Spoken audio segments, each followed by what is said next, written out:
Berarti memang positif, nanti stresornya benar. jadi positif, stres Berarti positif. faktornya banyak juga walaupun belum masuk ke dunia kerja. Nah, sedangkan kalau lihat tadi fenomena terjadi yang sudah di dunia kerja sudah PHK, kemudian kebayang wah nyari Ini kerjanya kan yang susah. positif bro, mungkin satu di antara beberapa di antara Hmm. yang lain itu kan ada yang negatif kan, Ya, karena benar. banyak beberapa saya temuin juga beberapa mahasiswa Hmm. yang ini nih udah ketinggalan, stres dulu. Bahkan saya dapat mahasiswa ya, bener-bener dia itu pada saat masuk di sekolah perawat ya, Hmm. di Hmm. waktu itu akper ya, itu dia ndak bukan karena keinginan dia, Oh, karena dorongan dari ya pihak keluarga dan lain-lain. sampai tingkat berapa ya, dan dia sudah ada masalah psikologisnya psikosomatik ya, jadi dia sudah dengan keluhan asam lambung ya, Berarti masalah-masalah sudah di berefek pencernaan. ke fisiknya juga. Jadi tugasnya nggak selesai itu, akhirnya saya konseling kan, saya ajak ngobrol, akhirnya ya dia sampai nangis juga cerita. Bahkan dia ketika dia selesai selesai jadi perawat itu ya ijazahnya mau diserahin, dia nggak ada pikiran mau ini loh, Oh, mau kerja di perawat. Pokoknya selesai oke. kuliah dia mau kasih. Tapi banyak negatifnya larinya, coping dia. Hmm. Bahkan mungkin dia sampai ke merokok, merokok, alkohol. Bahkan sampai Saya nggak tahu kalau pemakaian narkoba bagaimana mungkin kan, ya, Bro ya.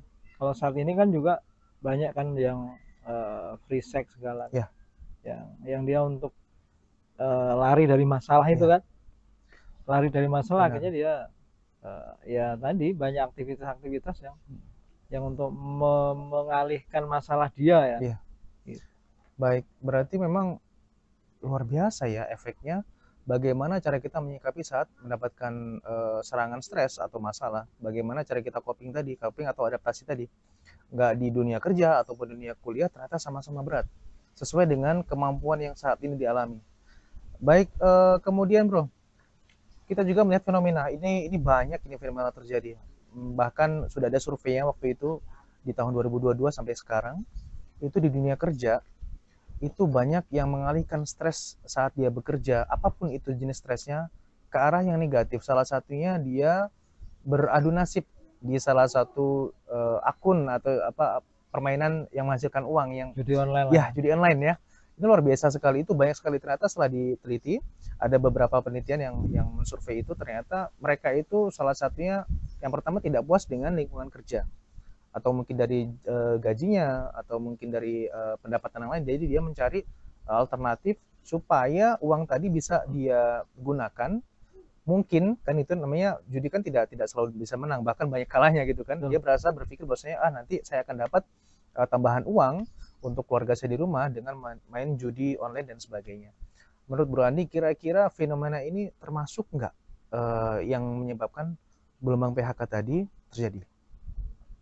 Ya sebenarnya salah satunya juga iya itu kan. Hmm. Tapi memang di di fase normal aja tidak PHK juga saat ini memang sudah menjadi menjadi apa ya? Itu ya menjadi suatu fenomena, Bro. Hmm. Hmm. Di beberapa tempat pekerjaan kan, di Ya, institusi penegakan hukum aja dengan mudahnya. ya, teman-teman itu menyampaikan sudah banyak yang stres gara-gara slot itu kan. Sudah banyak sekali ya. Nah, kondisi seperti itu memang ya sebagai lingkaran setan sih ya, mana yang duluan gitu. Tapi memang ketidakmampuan seseorang untuk tadi mulai apa? Coping mekanisme Ya, tadi ya. Bagaimana kan mekanisme copingnya dalam menghadapi masalah kan. Yang salah satunya adalah yang salah satunya tadi mungkin kurangnya pendapatan ya, kurangnya pendapatan. Kemudian kalau dia melihat temennya bisa menang puluhan juta ya, puluhan juta, modalnya akhirnya kecil gitu ya. dia coba belajar. Baik. Nah, nggak yang salah lagi karena ini edik kan, Iya, ya akhirnya dia jatuh ke masalah adiksi. benar. Adiksi itu kan sudah membaca otak Iya. kan, ada kepuasan tersendiri yang tersimpan di daerah otak emosional kita kan, di daerah limbik kan, yang itu tidak mudah ya, tidak mudah untuk lepas ya.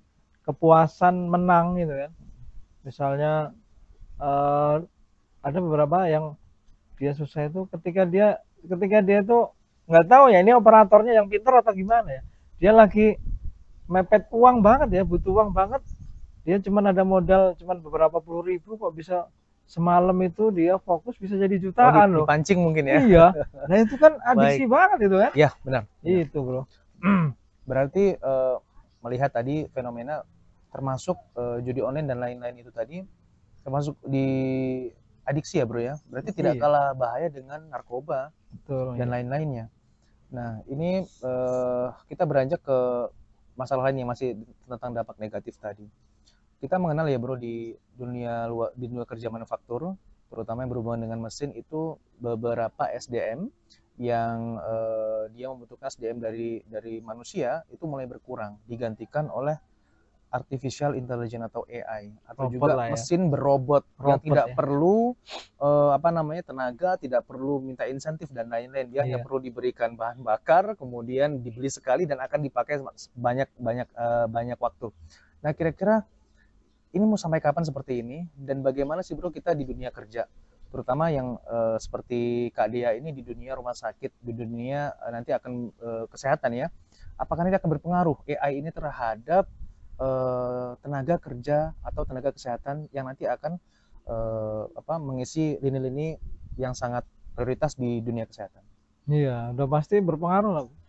Ya, berpengaruhnya itu satu pasti lapangan pekerjaan yang bisa dilakukan oleh manusia ini udah menurun Makin kan. sedikit ya. Artinya kompetensi. Mungkin ada beberapa pendidikan nanti juga jurusan itu hilang juga kan. Iya. Nggak laku, nggak ada peminatnya kan Iya udah benar, banyak tuh. benar. Kita lihat jurusan yang sepi di universitas ini yang nggak ada Sudah mulai peminatnya. dihapuskan. Iya. Ya karena begitulah dunia kan. Dunia kan akan seperti itu. Kalau dulu kita lihat Nokia, saya dulu pernah punya Sony Ericsson zaman dulu kan. Itu kayaknya udah mewah gitu kan. Sekarang ya udah iPhone versi berapa lah gitu ya. Jadi memang akan seperti itu karena itu teknologi. Tadi semua pakar psikologi itu menyampaikan bahwa ilmu pengetahuan dan teknologi itu semakin meningkat ya, bahkan sampai ke AI tadi kan. Bahkan kalau kita mau bikin apa-apa aja tinggal set langsung jadi kan. Ya yang luar biasa, tetapi tidak dengan kesehatan jiwa, bro. Yang disampaikan tidak dengan kesehatan jiwa. Nah, masalah kesehatan jiwa ini yang saat ini harus menjadi fokus menurut saya. Ya, yang harus benar-benar diperhatikan ya. Karena ketidaksiapan kita dengan perkembangan ilmu pengetahuan dan teknologi ini tadi akan membuat orang gagal untuk berhubungan sosial, untuk empati, ya. Jangan-jangan nanti nggak mau, ya ini udah mulai banyak bro, nggak mau menikah, ribet kan. Saya banyak itu survei itu. Ada baca survei kemarin di daerah Manado, kurang lebih berapa persen itu sudah kumpul kebo, ya. Terus Karena hubungan tidak sebelum menikah. betul, dia nggak mau menikah karena ribet, terus nanti kalau ngurus perceraian kalau nanti sampai bercerai Ya, akhirnya. susah juga. Dan ini berapa persen udah pada hamil tanpa ya. ada hubungan yang resmi Iya, seperti itu ya, bro. kumpul kebo tadi. Baik. Ya, kumpul kebo. Luar biasa. Ya, ini kan kalau kumpul kebo itu yang dirugikan siapa? Kan perempuan ya. Ya. Dia nggak akan dapat harta waris ya. Dia nggak suka ya dia tinggal. Ya, yang laki-laki mungkin akan lebih mudah untuk meninggalkan. Makanya nanti dia juga kumpul kebo yang lainnya juga. Ya. Baik. Nah, ke Kak Dia nih. Kak Dia kira-kira tadi kan sudah dijelaskan tentang apa namanya problematik yang persiapan dari dunia kampus ke dunia kerja. Nah, kira-kira untuk Kak Dia sendiri dan teman-teman Gen Z kira-kira apa sih yang Kak Dia itu yang akan dipersiapkan? Misal, Kak Dia itu harus persiapan tentang mentalnya. Kemudian jangan sampai nanti kita nggak dapat kerja, kita masukin lamaran, kita udah capek terus kita nyerah dana. Itu banyak terjadi loh. Jadi beberapa pencari kerja terutama di dunia kesehatan itu begitu udah lihat tumpukan lamaran yang sudah menggunung, dia sudah balik kanan, nggak langsung nggak mau berjuang. Dari perawat luar negeri bebas sini ya. Itu juga salah satu apa namanya yang akan terjadi. Itu akan terjadi karena kompetensi kita terus meningkat, tuntutan masyarakat terhadap kesehatan terus tinggi. Jadi nggak mungkin kita dengan standar yang sekarang, pasti akan naik terus. Nah, kira-kira Kak Dea siap nggak untuk menghadapi kompetensi yang terus bertingkat seperti itu? Kalau dari saya ya semua itu siap gak siap harus siap ya Kak. Iya. Apalagi kita harus siapin kesehatan mental utama. Terus juga jangan lupa skill kita juga harus diasah biar kita juga nggak kalah dari tadi perawat luar juga pasti kan lebih hebat-hebat. Jadi kita harus lebih cari relasi yang bisa memperasah skill kita sendiri gitu. Seperti upgrade ilmu, ikut webinar, workshop dan lain-lain gitu ya. Oke, baik. Bahwasanya sudah saatnya untuk memprioritaskan kesehatan mental di tempat kerja. Kalau kita lihat tadi kan efek buruknya sudah banyak sekali. Nah, kira-kira apa sih yang bisa kita ambil, Bro, untuk membantu teman-teman yang saat ini belum terdampak hal-hal seperti tadi itu, efek buruk tadi itu, untuk bisa mempertahankan eksistensinya. Karena kan lama-kelamaan kita akan bosan, burn out dan lain-lain. Bro Andis itu selaku kepala ruang juga di salah satu rumah sakit jiwa di Provinsi Lampung. Kira-kira menurut Andi sebagai manajer atau program manajer, apa sih yang bisa Bro Andi lakukan untuk teman-teman di bawah atau tim Bro Andi saat ini supaya mereka tuh tetap semangat aja untuk kerja dan lain-lain? Silakan Bro Andi. Kalau menurut saya bro ya, jadi yang perlu tadi sih kalau saya menanggapi juga dari Mbak Dea tadi, jadi bahwa yang perlu dipersiapkan itu bukan hard skillnya, tapi soft skill juga ya. Begitu juga dengan pengembangan SDM bro, pengembangan SDM itu bukan hanya hard skillnya tapi soft skill juga. Hard skillnya ya tadi perlu diupdate kan, bagaimanakah ilmu pengetahuan dan kompetensi yang harus dimilikinya. Soft skillnya menurut saya lebih ke arah jiwa bro yang harus digali, si hati kolbu ini si jiwa ini ya, mentalnya yang perlu dikembangkan.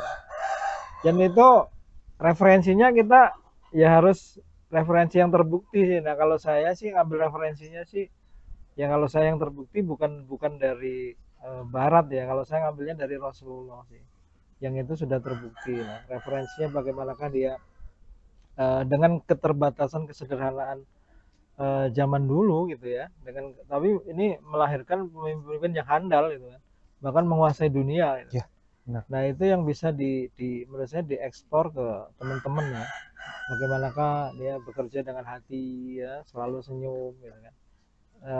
Disadarkan bahwa ya apa, kedisiplinan itu harus harga mati gitu kan, karena dia sudah akadnya sudah digaji dengan jam sekian kan, dengan kedisiplinan tadi. Benar. Dia jam sekian. Kalau Islam itu kan mengajarkan gitu ya. Ya. Ya misalnya kalau kamu ada keterlambatan, ya harusnya dipotong loh. Harusnya kamu nambah jam. Kalau nggak ada, ya nggak halal dari rezekimu gitu. Dari gaji yang diterima tadi. Nah menurut saya lebih ke arah pendekatan-pendekatan untuk membangun komitmen tadi. Selain itu ya bagaimanakah dia di ilmu agama, bagaimanakah keluarganya, kita harus respect. Kalau menurut saya sih, saya selalu nanya sih gimana keluarga, gimana anak. Karena masalah-masalah yang terjadi dalam keluarga itu ya akan berdampak ke tempat kerja juga. Ya, menarik. Tapi memang tantangannya luar biasa, terutama untuk Kak Dea. Nah, tadi sudah dapat banyak sekali informasi, dapat banyak sekali pengalaman dari Bro Andi yang memang sudah kurang lebih berapa tahun ya Bro di dunia kesehatan jiwa? Saya 2005. 2005 berarti sudah hampir 20 ya, hampir 19 tahun. Sebelumnya luar biasa sekali. Jadi menarik sekali, tapi pemirsa dialog kesehatan masyarakat yang ada di rumah, kita harus break terlebih dahulu. Nanti akan kita sambung ke dalam dialog yang selanjutnya.